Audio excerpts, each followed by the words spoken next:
नमस्ते viewers. Handy Hindi में अर्चना एक नए विषय के साथ आपका स्वागत करती है। विषय का नाम है हमारा विराम चिन्ह, जो कि आपको ये परीक्षा में आने वाला ही सवाल है। और ये मैं आपके जो कॉम्पिटिटिव एग्जाम होते हैं उनमें जो आने वाले सवाल होते हैं उनकी थोड़ी सी आपकी तैयारी करने में मेरा योगदान रहे, इसलिए मैंने आपको ये भेजा है। ज़रूर देखना है, अपने फ्रेंड्स को भी शेयर करना है, सब्सक्राइब भी करना है। कौन से चैनल को? हैंडी हिंदी को। ठीक है, तो आगे बढ़ते हैं। जैसे कि अब मैं आपसे बात कर रही हूँ, तो बात करते करते मैं थोड़ी जहाँ जहाँ पे रुकी हूँ, जैसे कि मैंने कहा है कि मेरे चैनल को आप सब्सक्राइब जरूर कीजिए, तो बीच बीच में मैं रुकी हूँ, ठहरी हूँ। ठीक है, तो ये जो ठहराव होता है, ये जो रुकना होता है, विराम होता है, विश्रांति होती है, उसको क्या कहते हैं? विराम चिन्ह कहते हैं। आपने अगर बड़े बड़े संभाषण देखे हैं तो संभाषण में जो श्रोता होता है, वक्ता होता है, श्रोता कौन होता है और वक्ता कौन होता है? सुनने वाले कौन होते हैं? श्रोते होते हैं। और बोलने वाला वक्ता होता है। तो वो जो वक्ता होता है बोलते बोलते कहीं कहीं पे रुकता है। तो वो जहां जहां पे रुकता है, जहां पे वो ठहराव लेता है, विश्रांति लेता है, वहां पे हम बोलते समय तो पता चलता है कि वो वहां पे रुक रहा है, वो अर्थपूर्ण हो रहा है उस वाक्य का। लेकिन वैसे ही लिखते समय भी हमको कहीं कहीं पे ठहराव होता है, जब रुकना पड़ता है लिखने के लिए, हमको कहीं पे थमना पड़ता है। तो उस थमने को, रुकने को क्या कहते हैं? विराम चिन्ह कहते हैं। तो विराम चिन्ह आज हम सीखने वाले, तो इसकी परिभाषा हम किस प्रकार से करेंगे? जो कि भाषा को बोलते, पढ़ते या लिखते समय अर्थ स्पष्टीकरण के लिए वाक्य के बीच में या अंत में कुछ विराम लेना पड़ता है, कुछ रुकना पड़ता है, ठहराव लेना पड़ता है। और लिखित भाषा में विराम को प्रकट करने के लिए यह जो चिन्ह होते हैं उनको विराम चिन्ह कहते हैं। ये लिखित भाषा में उसको इस्तेमाल किया जाता है, जो कि चिन्हों से दर्शाया जाता है, इसीलिए उसको विराम चिन्ह के नाम से हम पहचानते हैं। तो विराम चिन्ह में कौन से चिन्ह होते हैं ये हम देखेंगे, लेकिन उनके चिन्ह मैंने आपको दिया नहीं है, उसको स्टेप बाय स्टेप सिखा दूंगी। ये पूर्ण विराम होता है, प्रश्न सूचक चिन्ह होता है, विस्मय बोधक चिन्ह होता है, अल्प विराम होता है, अर्ध विराम होता है, उपविराम होता है, उद्धरण चिन्ह होता है, योजक चिन्ह होता है, निर्देशक चिन्ह है, विवरण चिन्ह है, कोष्टक चिन्ह है, लाघव चिन्ह है, त्रुटिपूरक चिन्ह है। ये आपको कक्षा में, मतलब जो भी आप कॉम्पिटिटिव एग्जाम होते हैं उसमें आपको पूछे जाने वाले सवाल में एक है। तो सबसे पहला हम देखेंगे पूर्ण विराम। पूर्ण विराम का अर्थ आप बचपन से लेकर अभी तक पढ़ते आ रहे हो, तो आपको पूर्ण विराम का अर्थ तो बताने की जरूरत नहीं है, आप आराम से उसको सुन सकते हो, पढ़ सकते हो और समझ सकते हो। किसे कहते हैं पूर्ण विराम? बोलिए, पूर्ण विराम किसे कहते हैं? जिसको पता है वो आंसर देने के लिए तत्पर होगा और फटाक से जवाब देने तैयार हुआ होगा, है ना। पूर्ण विराम, वाक्य के पूर्ण होने पर जो हम विराम लेते हैं उसे पूर्ण विराम कहते हैं। पहला है हमारा पूर्ण विराम। उसका साइन कौन सा है? यह साइन है उसका। पैकेट में एक खड़ी लाइन रहती है, उसको यह साइन होता है, ये उसका चिन्ह है, पूर्ण विराम का चिन्ह यह है, याद रखना है।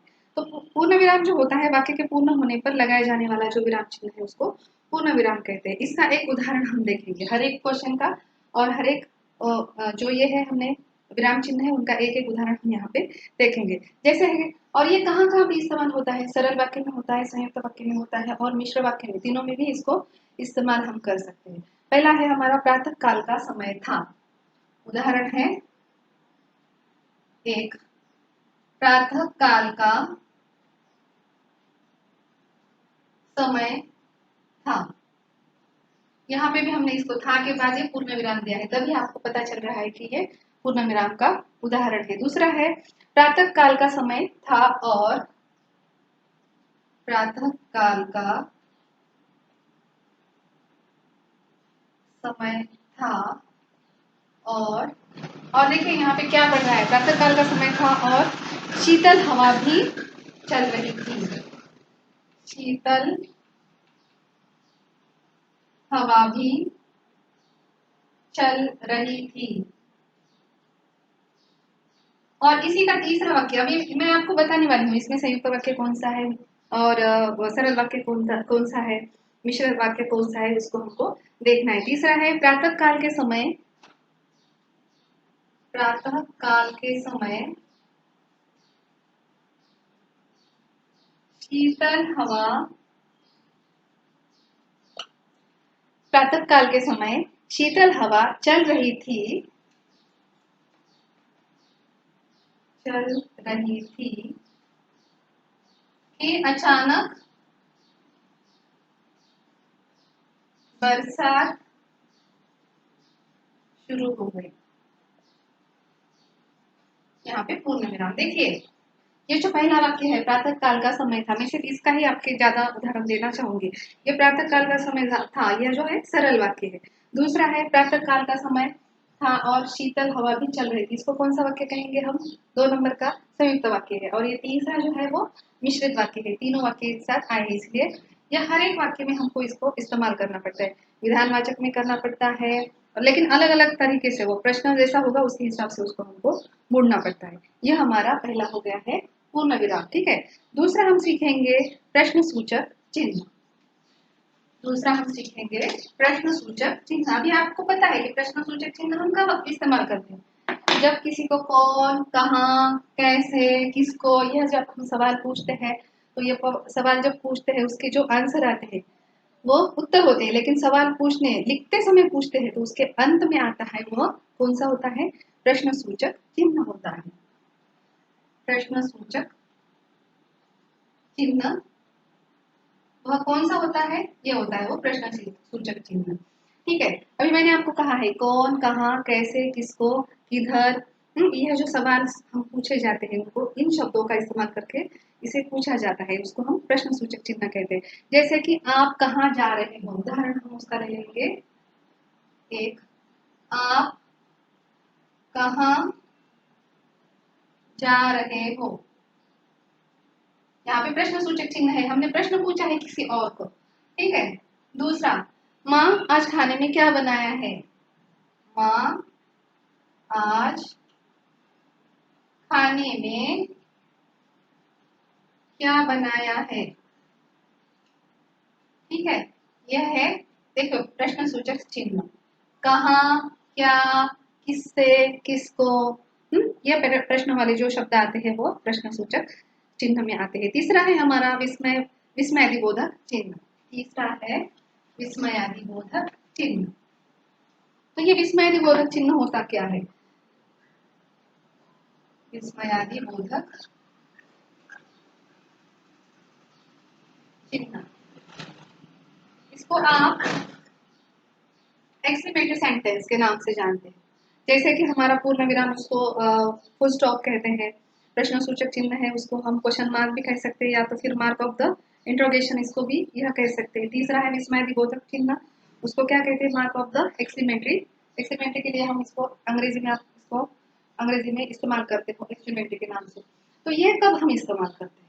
यह जो चिन्ह होते हैं जब किसी का आश्चर्य होता है, हर्ष होता है, प्रशंसा होती है, भय होता है, घृणा होती है, शोक होता है, या तो फिर हमारी भावनाएं जो प्रकट करनी पड़ती है, तो हमारे भावनाओं को प्रकट करने के बाद जो शब्द आता है उन शब्दों के आगे आता है, या तो फिर कभी कभी वो अंत में भी आता है। ठीक है, तो जैसे कि अरे यह क्या कर रहे हो, ये हमारा एक उदाहरण है। उदाहरण है, अरे यह क्या कर रहे हो। देखो यहाँ पे कौन से चिन्ह आए हैं? यह है हमारा विस्मयादिबोधक चिन्ह और दूसरा है प्रश्न सूचक चिन्ह, दोनों ही आए हैं। यहाँ पे हमने उसको संबोधन किया है, उसको पुकारा है, और इसीलिए पुकारने के बाद मतलब हम जब संबोधन करते हैं, किसी को पुकारते हैं, तभी भी ये विस्मयादिबोधक चिन्ह लग जाता है इसमें। ठीक है, यह एक उदाहरण है। और एक दूसरा उदाहरण हम देखेंगे उसके तौर पर, जैसे कि है माता जी क्या कर रही है, यह हमारा प्रश्न है। अगर हमको यह अगर या तो फिर इतना बड़ा कोई आप आश्चर्य व्यक्त कर रहे हो, इतना बड़ा सांप मैंने आज देखा है। हुँ? इतना बड़ा सांप, इतना बड़ा सांप, ये अंत में भी आता है। यहाँ पे कभी कभी शुरू आया है, शुरू में आया है, कभी कभी अंत में भी आता है। ठीक है, यह जो शब्द होते हैं यह कब इस्तेमाल करते हैं? जब आश्चर्य होता है, किसी की प्रशंसा होती है, जब बहुत आनंदित होते हो, या तो फिर भय लगता है, या तो फिर आपको घृणा होती है या शौक होता है, इसके आदि भावों को हमको प्रकट करने के लिए इस विस्मयादिबोधक चिन्ह का इस्तेमाल होता है। आगे का चौथा हम देखेंगे अल्प विराम चिन्ह। अल्प विराम इसको अंग्रेजी में कॉमा के नाम से जानते हो आप। अल्प विराम,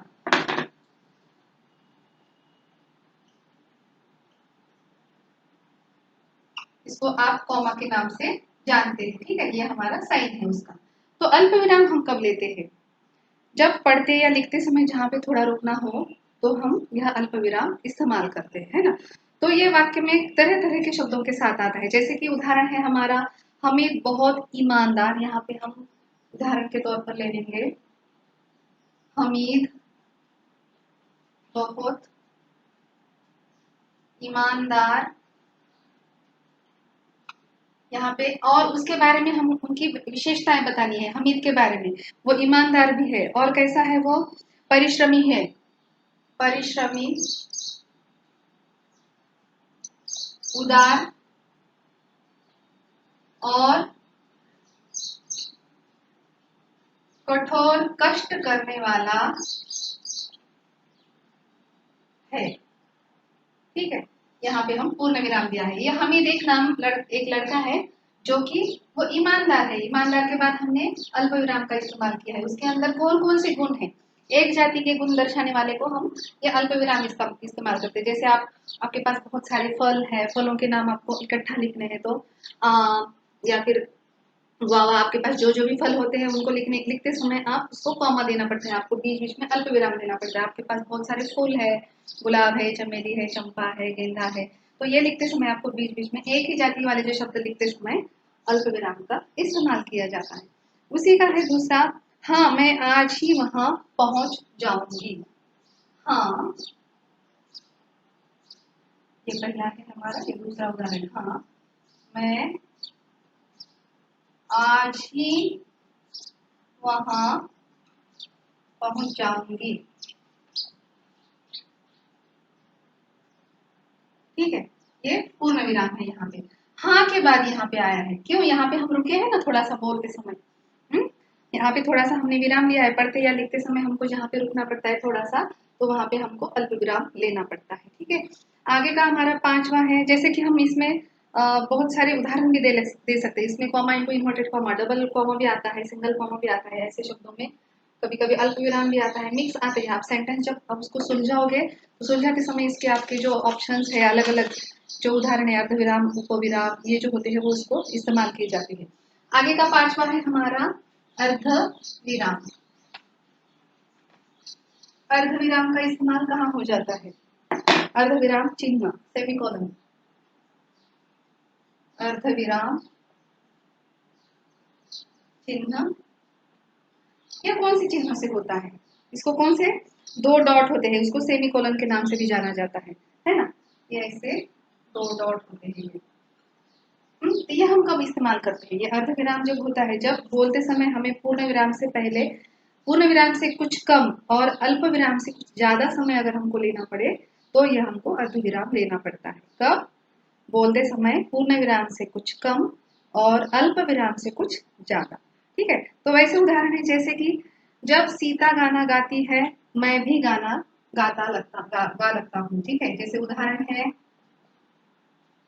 जब सीता गाने लगती है, यहाँ पे आपको ये दो चिन्ह अर्ध विराम का चिन्ह देना है। मैं भी गाने लगता हूँ या लगती हूँ। ठीक है, यह आएगा, ये पूर्ण विराम आया है, अर्ध विराम, ये दोनों भी चिन्ह इसमें इस्तेमाल होंगे हैं। ठीक है, दूसरा उदाहरण हम और ले लेंगे इसका, जैसे माँ रोहन को पढ़ाती रही और वह पढ़ता रहा। माँ रोहन को पढ़ाती रही, यहाँ पे हम रुके हैं थोड़ा सा, अर्ध विराम लिया है, और वह पढ़ता रहा। ठीक है, ये दो उदाहरण है, ये इस्तेमाल किया है हमने यहाँ पे। ये जो साइन है उसके अर्ध विराम के जो चिन्ह है यहाँ पे हमने इस्तेमाल किए हैं। ठीक है, उसके बाद का है हमारा उपविराम चिन्ह। उपविराम को हम कोलर के नाम से जानते हैं। 6 नंबर का है उपविराम।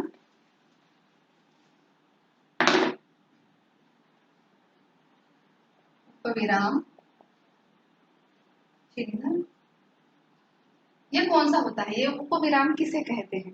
देखिए, जब उपविराम जो होते हैं, कोलन और सेमी कोलन में क्या फर्क होता है?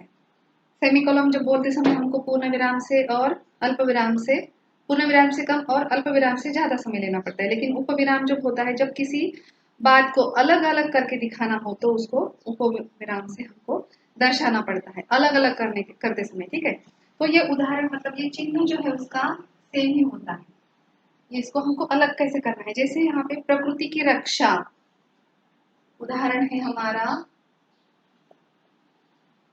प्रकृति की रक्षा, यहाँ पे आएगा उपविराम, क्योंकि यहाँ पे क्या हो रहा है, सब्जेक्ट दर्शा रहा है, विषय दर्शा रहा है मानव की सुरक्षा। अगर हम प्रकृति की रक्षा करेंगे तो ही मानव की रक्षा होगी, मानव की सुरक्षा, यहाँ पे मानव की सुरक्षा हो सकती है। अगर हम प्रकृति की रक्षा करेंगे तो ही मानव इसमें सुरक्षित रहेगा। अल्प विराम चिन्हों से सेम होते हैं वो दोनों के चिन्ह जो होते हैं, कौन से अर्ध विराम और अल्प विराम के चिन्ह एक जैसे दिखते हैं। लेकिन अर्ध विराम कब इस्तेमाल करते हैं, बोलते समय हमको पूर्ण विराम और अर्ध विराम से कम समय लगता है तब। और जैसे कि और इसका उदाहरण देखेंगे हम उपविराम का, आतंकवाद एक, दूसरा है आतंकवाद, यहाँ पे हमने ये साइन दिया है उपविराम का। क्या हो रहा है, आतंकवाद से क्या हो रहा है हमारे देश में, एक विश्वव्यापी समस्या बन गई है। ये एक विश्वव्यापी समस्या हो गई है, ये हर देश के लिए आतंकवाद जो है वो एक विश्वव्यापी समस्या हो गई है। आगे है हमारा दूसरा, सातवां है जो उद्धरण चिन्ह के नाम से जाना जाता है। सातवां है उद्धरण चिन्ह, कॉमा इन्वर्टेड कॉमा आप इस्तेमाल करते हैं, उसको सिंगल भी होता है और डबल भी होता है। ठीक है, उद्धरण चिन्ह,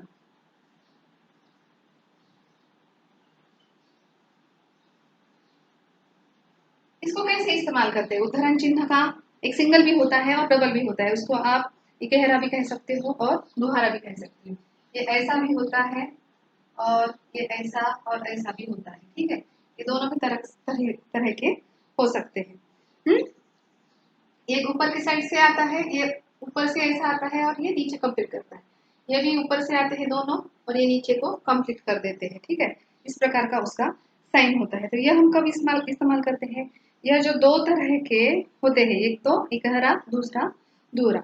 इकहरा कब इस्तेमाल करते हैं, जब किसी कवि के द्वारा हम उपमान लिख रहे हैं, या तो फिर किसी पाठ्य पुस्तक का शीर्षक लिख रहे हैं, या तो फिर किसी पुस्तक का नाम लिख रहे हैं, तब हम इकहरा ये उद्धरण चिन्ह इस्तेमाल करते हैं।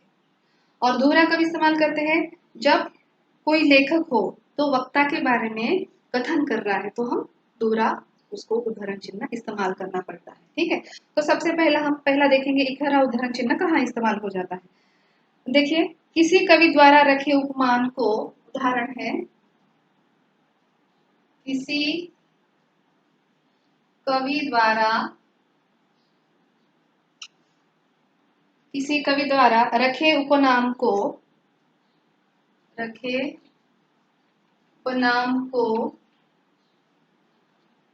यहाँ पे अभी अभी तक तो वो इस्तेमाल नहीं हुआ, ये चिन्ह हुआ नहीं है। उपमान को जैसे यहाँ पे, जैसे अभी यहाँ पे और एक चिन्ह आया है, निर्देशक चिन्ह भी इसमें आया है, जैसे हरिवंश राय बच्चन, हरिवंश राय बच्चन, यहाँ पे इसको हमको क्या करना है, कॉमा देना है, सिंगल कॉमा, उद्धरण चिन्ह सिंगल देना है, मतलब इकहरा उद्धरण चिन्ह इसमें इस्तेमाल करना है। किसके बारे में कहा जा रहा है, हरिवंश राय बच्चन जी के बारे में इसको कहा जा रहा है, किसी कवि द्वारा रखे उपनाम को जैसे हरिवंश राय बच्चन। या तो फिर पुस्तक का हो सकता है, पुस्तक का भी हम पढ़ेंगे। पाठ का शीर्षक है जैसे प्रेमचंद लिखित ईदगाह कहानी आवश्यक पढ़ना, ईदगाह को क्या किया जाता है, सिंगल, मतलब इकहरा उद्धरण चिन्ह दिया जाता है। ठीक है, वैसे हम अभी और एक उदाहरण देखें, पुस्तक का नाम जैसे कामायनी, जयशंकर प्रसाद की अमर रचना है, तो कामायनी है जो पुस्तक है, उस पुस्तक को आपको एक इकहरा उद्धरण चिन्ह देना पड़ेगा। अभी दोहरा उद्धरण चिन्ह हम कहाँ पर इस्तेमाल करते हैं, जैसे कि है कोई लेखक होता है, वक्ता के बारे में कह रहा है, लक्ष्मण ने कहा मैं भी भ्राता राम के साथ वन जाऊंगा, यहाँ पे उदाहरण 2 है, लक्ष्मण ने कहा, यहाँ पे हमारा और एक साइन आ रहा है, वो कौन सा साइन आ रहा है देखिए, अभी लक्ष्मण ने कहा, मैं भी भ्राता राम के साथ वन जाऊंगा। मैं भी भ्राता राम के साथ वन जाऊंगा।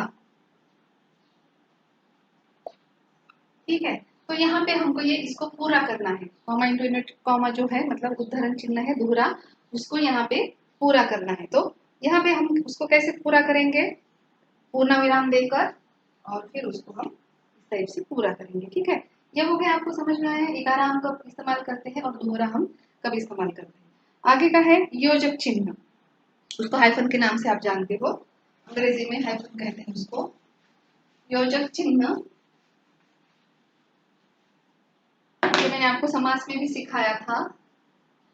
योजक चिन्ह कौन सा होता है योजक चिन्ह, ये जो छोटी लाइन होती है वो योजक चिन्ह होती है, और निर्देशक लाइन जो होती है वो थोड़ी सी बड़ी रहती है, इससे थोड़ी दुगनी होती है। योजक चिन्ह से दुगनी निर्देशक लाइन होती है, उतना आपको कंफ्यूजन है वो दूर करना है। ठीक है, तो योजक चिन्ह यानी कि हाइफन, जो ऐसे समस्त पद होते हैं जिसको तुलना में किसी की अगर तुलना करनी हो तो ये योजक चिन्ह उसमें इस्तेमाल हो जाते हैं।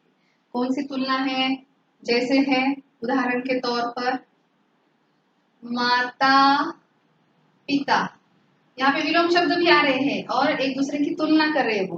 ठीक है, ऐसे भी शब्द बीच में आया है हाइफन, मतलब क्या आया है, ये योजक चिन्ह आया है। जैसे मधु सी मीठी सूर्य सा, ये उदाहरण है।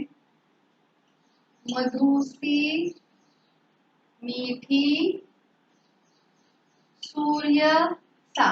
अभी इसमें तो कहीं पे भी आपको विराम चिन्ह नहीं दिखाई दे रहा है, योजक चिन्ह दिखाई नहीं दे रहा है, तो कहाँ देना पड़ेगा, मधुसी यानी कि वो बहुत मीठी है, मधु सी मीठी और सूर्य के जैसे चमकीले, यहाँ पे सूर्य सा, यहाँ पे ये आएगा। ठीक है, ये पूर्ण विराम।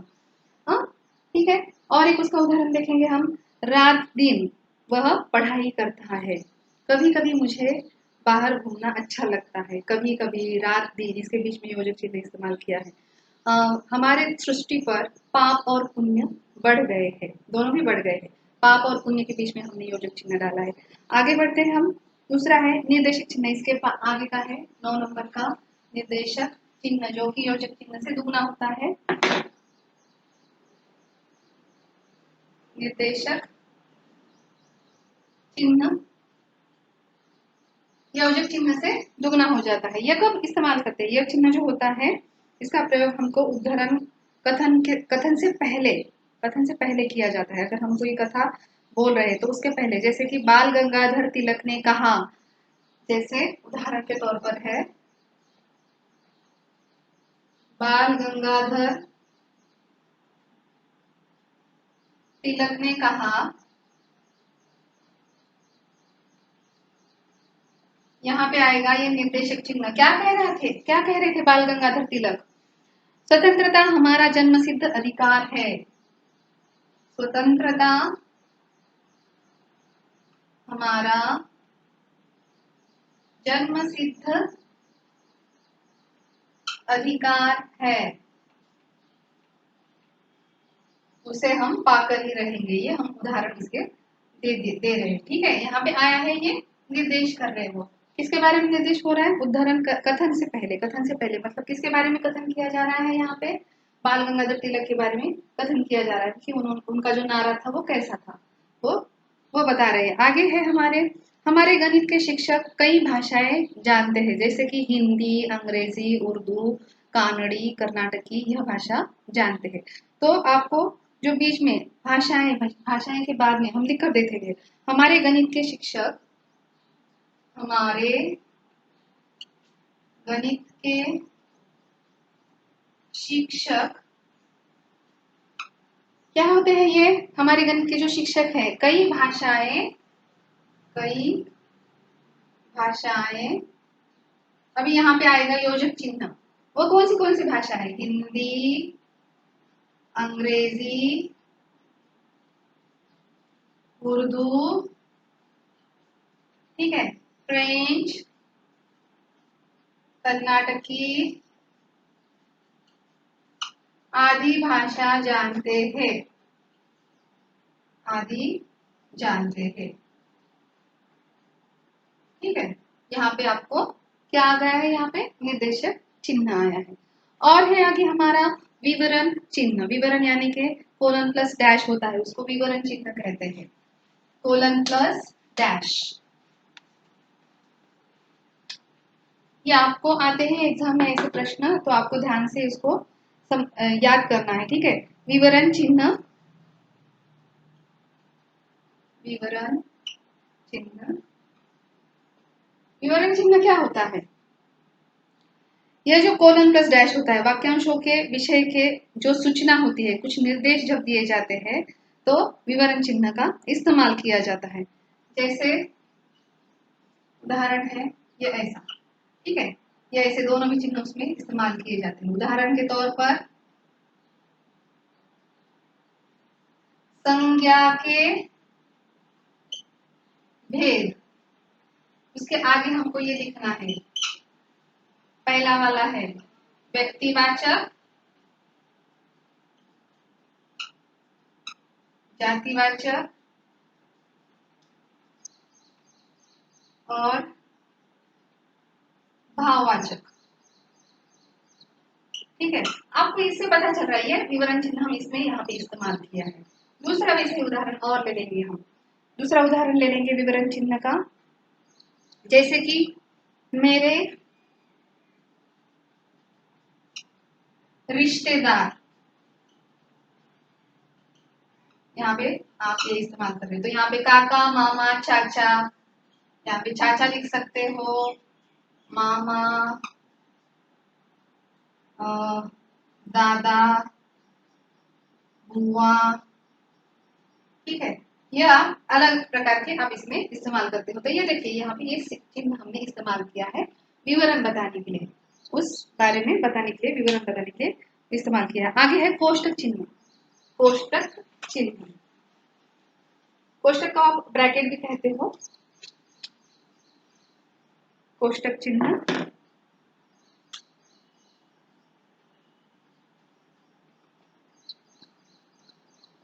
यह आपको इस प्रकार से उसको इस्तेमाल किया जाता है, कोष्टक चिन्ह का।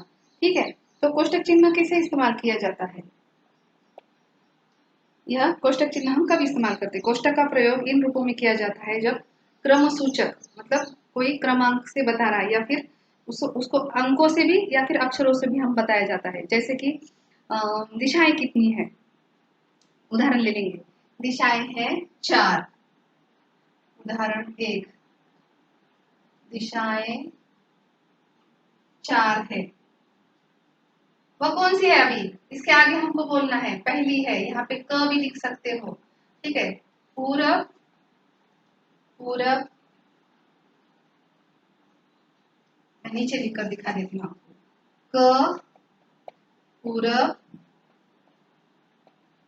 पश्चिम,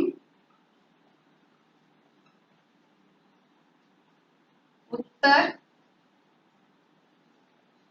दक्षिण। ठीक है, तो आप यहाँ पे जो लिख रहे हो ये दिशाएं हैं 4, कौन सी 4 दिशाएं हैं? पूरब, ये इसको ब्रैकेट में लिखा है, आपने कोष्टक में लिखा है, ख को इसको भी लिखा है, इसको लिखा है, इसको लिखा है, इसको लिखा है, इससे आपको पता चल रहा है कि वो 4 है। यहाँ पे आप रोमन के नंबर भी लिख सकते हो, ऐसा भी लिख सकते हो, ये ऐसे भी इस्तेमाल उसको कर सकते हो। ठीक है, इस प्रकार से भी उसको इस्तेमाल किया जाता है। यह कोष्टक की चिन्ह हमको दर्शाने के लिए आसानी जाती है।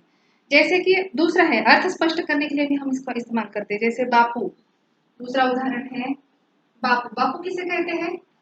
गांधी जी राष्ट्रपिता है, राष्ट्रपिता है। तो अभी यहाँ पे देखिए बापू मतलब कौन है? कोई हमारे घर के जो एक आधे व्यक्ति है उसका नाम नहीं है, जो गांधी जी है उनके बारे में कहा जा रहा है, इसलिए उनको हमने ब्रैकेट में मतलब कोष्टक में लिखा है। ठीक है, यह उसका अर्थ हो जाता है। आगे है हमारा लाघव चिन्ह। लाघव चिन्ह हम कब इस्तेमाल करते हैं? लाघव, अब ये आपको फुल फॉर्म है, शॉर्ट फॉर्म है, उसको लिखने के लिए आपको लाघव चिन्ह का इस्तेमाल होता है। आप कोई जो हर बार तो हम फुल फॉर्म में नहीं लिख सकते, उसको हम कभी कभी शॉर्ट फॉर्म में भी लिखते हैं ना, तो उसको लाघव चिन्ह हम इस्तेमाल करेंगे। लाघव चिन्ह ये ऐसा होता है। ठीक है, जैसे उदाहरण के तौर पर हम ले लेंगे डॉक्टर है, उदाहरण डॉक्टर, ये डॉक्टर लिखा है, उसके बाद आपने ये डॉट दिया है। एमबीबीएस है, एम बी बी एस, ये शॉर्ट फॉर्म इस्तेमाल करने के लिए आप इसका इस्तेमाल करते हो। या सीबीएसई है, आईसीएसई है, इसके बीच में आप उसको इस्तेमाल कर रहे हैं। ये जो डॉट है उसको हम लाघव चिन्ह कहते हैं, मतलब उसको शॉर्ट करने के लिए, उसका शॉर्ट फॉर्म लिखने के लिए इस्तेमाल किया जाता है। आगे का है सबसे आखिर वाला त्रुटिपूरक चिन्ह, सबसे अंत वाला है त्रुटिपूरक चिन्ह।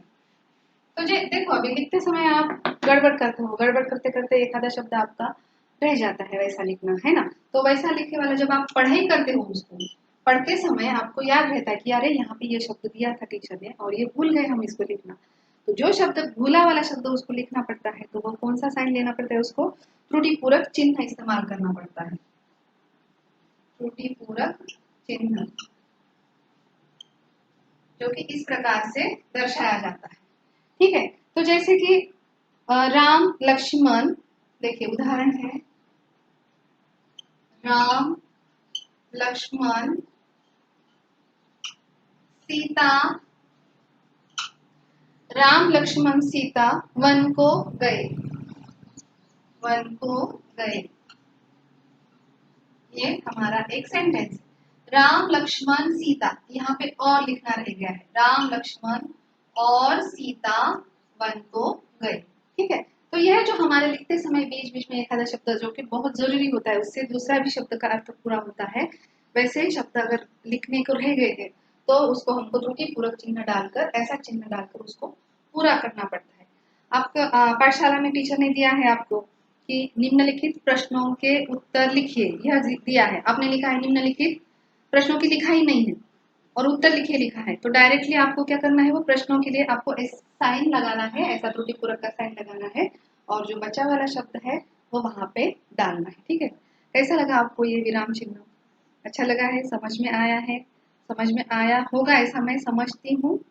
और आगे बढ़ती हूँ, कल फिर मिलेंगे एक नए विषय के साथ, लेकिन जाने से पहले हैंडी हिंदी को आपने सब्सक्राइब करना नहीं भूलना है, ताकि आपको नई नोटिफिकेशन आती रहे और ऐसे नए नए वीडियोस का आप लुत्फ उठाएं।